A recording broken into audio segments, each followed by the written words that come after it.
in color, whereas around here they're bigger, but they're much darker and browner.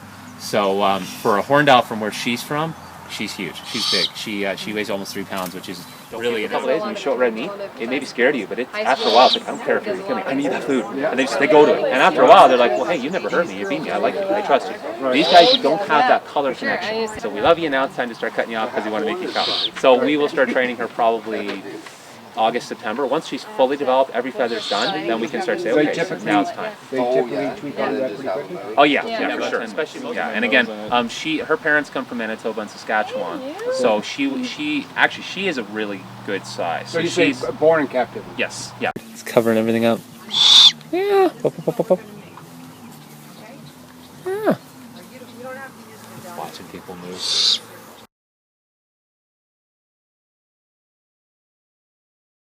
Right. And in the daytime, you have red tail and goshawk in the same area too, hunting different types of habitat.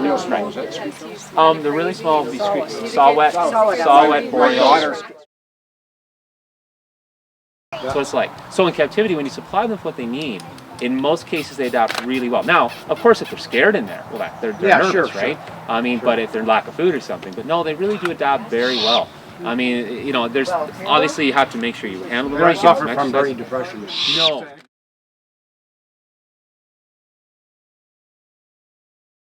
Ball was intact, but everything was gone, and the infection was so severe. So they treated it with an antibiotic at the rehab facility in Saskatchewan.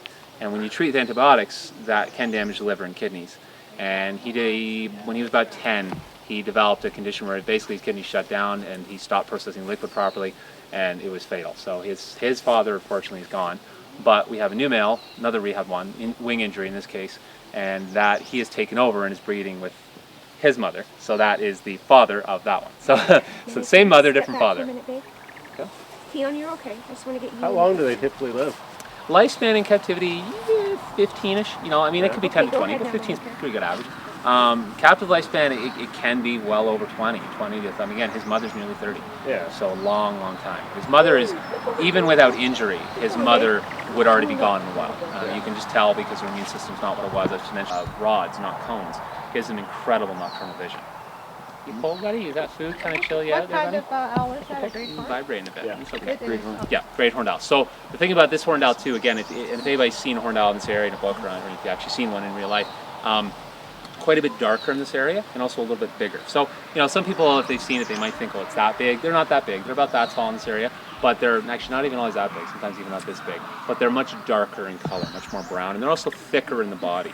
So they're about 20% bigger in Ontario than this guy. Oh, his parents come from Manitoba, Saskatchewan. Okay. So again, very much the same species, absolutely, but different race, different subspecies. Is he trembling? Yeah, he's vibrating right now. It's not fear. What it is the food I gave him is a little bit cold.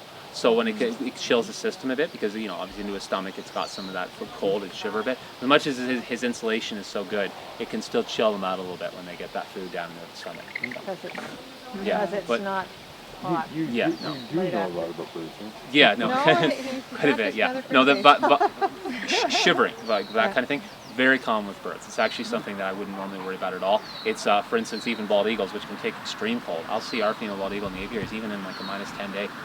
Shivering. He's like, okay, it's no big deal. It happens all the time. Same with panting. You know, panting's a normal thing for them too.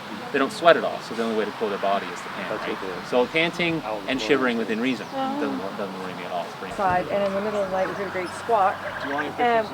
He landed on it. Oh, I can get those. And we noticed he only had one eye. Oh, what, the owl? The owl? Okay. Yeah, and our cat chased him across the lawn. He flew away, and he actually wasn't seeing that well at night, and he flew into the chicken wire and kind of stumbled. And then in the morning, you know, like the chicken was gone. But he would have been at a huge disadvantage.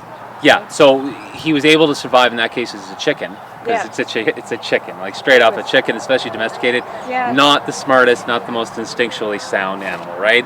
So that was pretty easy pickings for him. Yeah.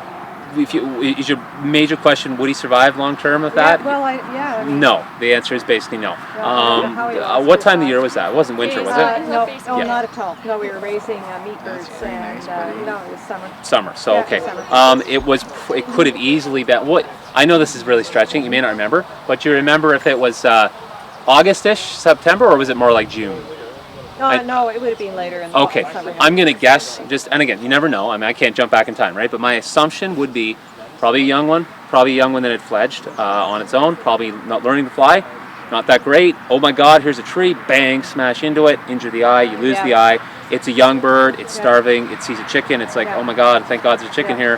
And as soon as the first cold comes, it would die. Well, If it didn't break its wing flying into something before that. Yeah, because it was very little unusual chance. to see a great horned owl just outside, Yes. on the oak tree in the back. And again, I'm amazed how good she's doing it. You guys are all new. There's things behind her. There's a tarp there. And she's like, okay, people, that's all right. She's just soaking it all in. And she would be an accipiter, would she? No, actually, really, awesome you say that. She's not an accipiter. She's not a buteo.